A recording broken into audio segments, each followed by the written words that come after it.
Samuel Dupop, bonjour. Bonjour, docteur.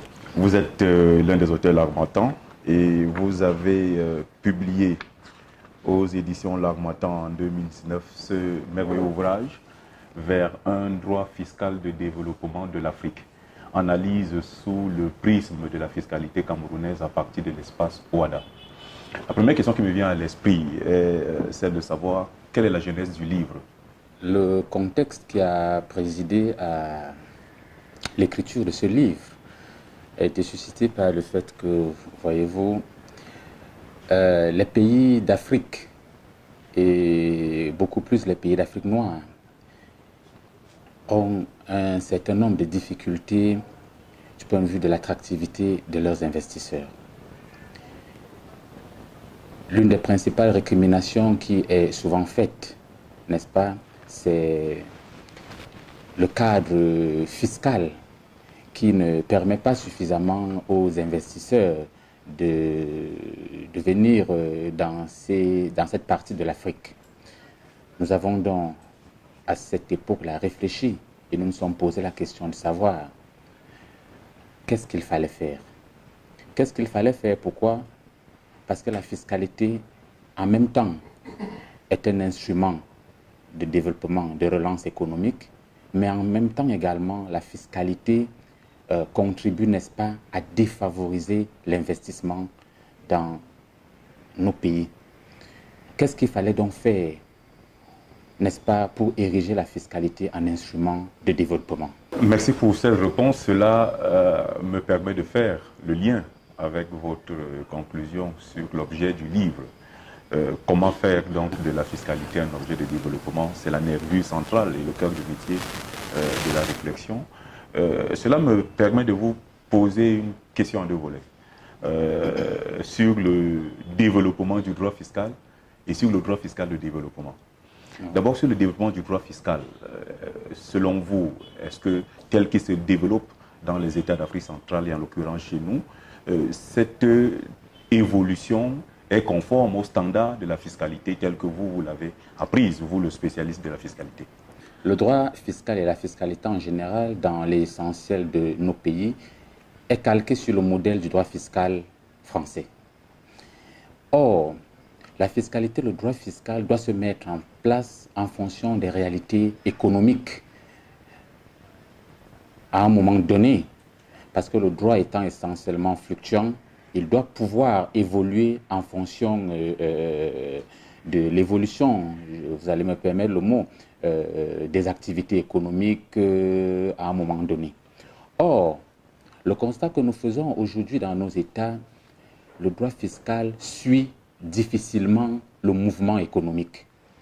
Il a tendance, n'est-ce pas, à rester figé sur des modèles anciens, d'où la difficulté aujourd'hui à pouvoir, n'est-ce pas, en l'état actuel, faire un rapport entre le droit fiscal existant et la réalité économique aujourd'hui. Donc, de mon point de vue, le développement du droit fiscal, il se fait encore de manière très lente.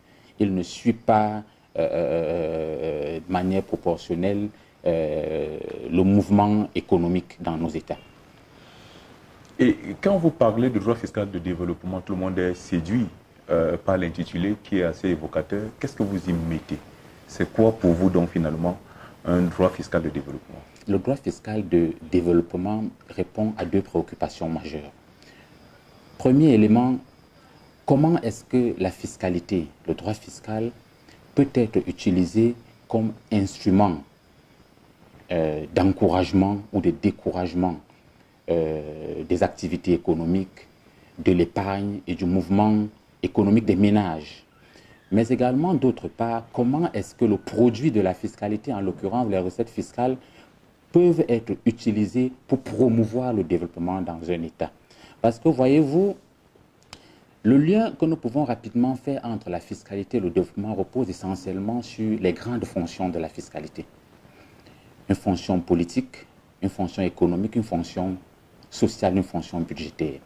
À chacune de ces fonctions, bien évidemment, il faut rattacher une certaine réalité économique dans un pays. Parce que du point de vue de la fonction politique, la fiscalité, l'impôt est essentiellement ce qui lie l'État à son citoyen et qui fonde même l'existence de l'État. Parce que l'État n'existe que parce qu'il y a l'impôt, et l'impôt n'existe que dans le cadre d'un État. Vous allez donc pouvoir observer, n'est-ce pas, que lors des campagnes électorales dans certains pays que nous avons l'habitude d'appeler pays assez avancés, le grand débat au moment des périodes électorales est souvent basé sur la fiscalité. Comment est-ce qu'on compte procéder au financement du budget de l'État? La fonction économique, c'est une fonction de régulation. Selon que la fiscalité ou le système fiscal dans un pays est ajusté d'une façon ou d'une autre, ça peut appeler plus d'investisseurs, ça peut appeler moins d'investisseurs, ça peut permettre d'investir soit dans le cadre des ménages, soit dans le cadre de la consommation, soit dans le cadre de l'épargne. Tout est en fonction des jeux fiscaux et du système qu'on décide, n'est-ce pas, de mettre en place. Et bien sûr, la fonction sociale, quant à elle, permet, n'est-ce pas, à travers l'impôt, de jouer un rôle de redistribution dans la société. Parce que l'impôt également, la fiscalité de manière générale, est un instrument de redistribution entre les classes fortes qu'on va appeler, n'est-ce pas, ceux-là qui détiennent les moyens de production, et les classes faibles, c'est-à-dire les classes prolétaires, de mon point de vue. Et puis, bien sûr, la fonction budgétaire qui, elle, repose essentiellement sur le financement du budget de l'État à partir de l'impôt. C'est donc un livre qui est très utile et qui doit être reçu par la collectivité. Et je ne doute pas que ce livre aura un grand avenir de ce point de vue. Cela me permet de vous poser la question de savoir quel est l'intérêt du livre, finalement. L'intérêt à la fois pour les pouvoirs publics, l'intérêt pour les entreprises et finalement l'intérêt pour le citoyen lambda. Le livre, n'est-ce pas, pourrait permettre, n'est-ce pas, à nos décideurs de voir comment est-ce que penser une fiscalité de développement. Parce que voyez-vous, dans notre environnement aujourd'hui, la fiscalité de manière globale, de manière générale, a tendance à être mal perçue par le citoyen. Mal perçue par le citoyen pour deux raisons fondamentales. D'une part, parce que le citoyen ne ressent pas une sorte de justice et d'équité dans l'impôt. Et d'autre part, parce que le citoyen ne ressent pas, n'est-ce pas, l'utilisation à bon escient de l'impôt qu'il paye. Comment faire, n'est-ce pas, pour concilier ces deux éléments, et comment faire, n'est-ce pas, au niveau stratégique des pouvoirs publics, penser, n'est-ce pas, un cadre juridique fiscal à même de permettre aux citoyens de consentir au paiement de l'impôt et sur un autre plan, n'est-ce pas, de procéder au développement de notre pays. Les éléments théoriques et pratiques sont largement élaborés dans cet ouvrage. L'étudiant, de mon point de vue, pourra, n'est-ce pas, retrouver dans le livre, d'une part, les éléments de fond et de forme qui pourraient lui permettre comme ça d'effectuer ses recherches sur ce terrain. La fiscalité étant un domaine qui demeure d'actualité, parce que, voyez-vous, que ce soit hier, aujourd'hui ou demain, l'impôt restera au cœur du fonctionnement de l'État. Les problématiques, elles sont multiples et évoluent au jour le jour. Donc, à partir, n'est-ce pas, de cette contribution, qui n'en est qu'une, donc d'autres sont possibles, l'étudiant, n'est-ce pas, pourrait partir de ce qui a été projeté ici pour se faire une autre idée en fonction de l'évolution des activités économiques, en fonction de l'évolution de la position du droit fiscal. Et bien sûr, n'est-ce pas, également, un intérêt pour le citoyen. Le citoyen, n'est-ce pas, pourrait trouver dans ce livre les éléments concrets pour comprendre la fiscalité. Comprendre la fiscalité parce qu'au quotidien, le citoyen vit avec la fiscalité et la fiscalité vit en lui dans les différents mouvements de sa vie. Et pour les entreprises? Et pour les entreprises, bien sûr. Vous voyez, l'entreprise a toujours un regard mitigé vis-à-vis de l'impôt. D'une part, l'entreprise est appelée à payer ses impôts sur la base des bénéfices réalisés, mais également l'autre regard, c'est souvent en quelque sorte un regard de méfiance, parce que l'impôt est considéré quelquefois, lorsqu'il est mal prélevé, comme un instrument de déperdition et de contrainte pour l'entreprise. Donc, l'entreprise pourrait trouver dans ces livres des éléments pertinents pour pouvoir débattre avec l'agent des impôts, avec l'administration fiscale, payer un impôt juste et des éléments pour pouvoir aller au contentieux lorsqu'il se sent surimposé ou mal imposé. Une fiscalité de développement est-elle possible dans le contexte africain? D'abord du point de vue de la logique de la mondialisation qui tend davantage à un désengagement de l'État, à une dérégulation de l'économie et donc finalement à une diminution de la part imposable. Est-ce que d'abord cette tendance de la mondialisation n'hypothèque pas l'hypothèse du droit fiscal de développement? Et deuxièmement, est-ce que quand on voit la puissance des entreprises, la capacité de nuisance des entreprises, leur prépondérance sur la scène économique et finalement leur influence sur l'organisation des règles du jeu économique, est-ce que ces entreprises ne sont pas une limite à l'existence d'une fiscalité de développement? La mondialisation ne pourrait pas constituer un frein à la fiscalité de développement. Parce que comme je l'ai dit à l'entame de mon propos, la fiscalité existe hier, aujourd'hui et demain. Et la fiscalité est au cœur de nos États. Vous voyez, avec le phénomène de la mondialisation, l'ouverture des frontières, la difficulté à laquelle on peut se retrouver, c'est, n'est-ce pas, de voir comment est-ce que le mouvement fiscal va s'opérer entre les frontières d'un État vers un autre.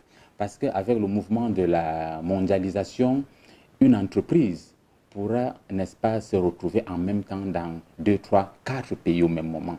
Comment est-ce que procéder, n'est-ce pas, à la fiscalisation d'une telle entreprise? Est-ce que le prélèvement des recettes ne va pas se faire en faveur d'un État au détriment des autres? Mais nous croyons grosso modo que le droit fiscal a répondu à cette question avec, n'est-ce pas, le droit communautaire. Le droit communautaire, n'est-ce pas, qui, dans le domaine de la fiscalité, fait une part belle à l'harmonisation des politiques fiscales. L'harmonisation des politiques fiscales et, d'autre part, la lutte contre la concurrence fiscale dommageable entre les États. Lorsque cela est bien encadré dans un espace communautaire, n'est-ce pas, l'ensemble des États dans cet espace communautaire trouvent des moyens de régulation et de prélèvement des impôts à l'intérieur de cet espace. Raison pour laquelle dans les espaces communautaires, vous allez observer, à l'image du communautarisme de la CEMAC, on met en place un certain nombre de normes juridiques qui permettent comme ça, n'est-ce pas, de procéder à une fiscalisation, à des prélèvements fiscaux d'un État à un autre, l'harmonisation des politiques. Les entreprises ou alors le patronat, comme on a l'habitude de l'appeler, généralement a une forte influence dans le mouvement d'édiction des normes juridiques en matière de fiscalité. Mais il faut toujours garder cela présent en esprit. L'un des éléments fondamentaux de l'impôt et de la fiscalité, c'est, n'est-ce pas, les prérogatives exorbitantes de puissance publique que l'État possède et à travers lesquelles le prélèvement peut se faire quelquefois par la force, parce qu'il y a des moyens de recouvrement forcé de l'impôt. Mais le juste milieu est toujours très important, parce que l'impôt, la fiscalité et l'entreprise est considérée pour l'État comme la poule aux œufs d'or. Il ne faut pas tuer l'entreprise, parce qu'en tuant l'entreprise, on tue l'impôt et partant les recettes publiques. Merci infiniment, Éric Romuald Lupop, pour cet échange, cette présentation à la fois sommaire mais profonde de votre dernier ouvrage, Vers un droit fiscal de développement de l'Afrique, analyse sous le prisme de la fiscalité camerounaise à partir de l'espace OADA. Les éditions L'Harmattan vous disent grand merci et souhaitent un bon vent et une belle aventure pour cet ouvrage. Merci infiniment. Merci, c'est moi qui vous remercie.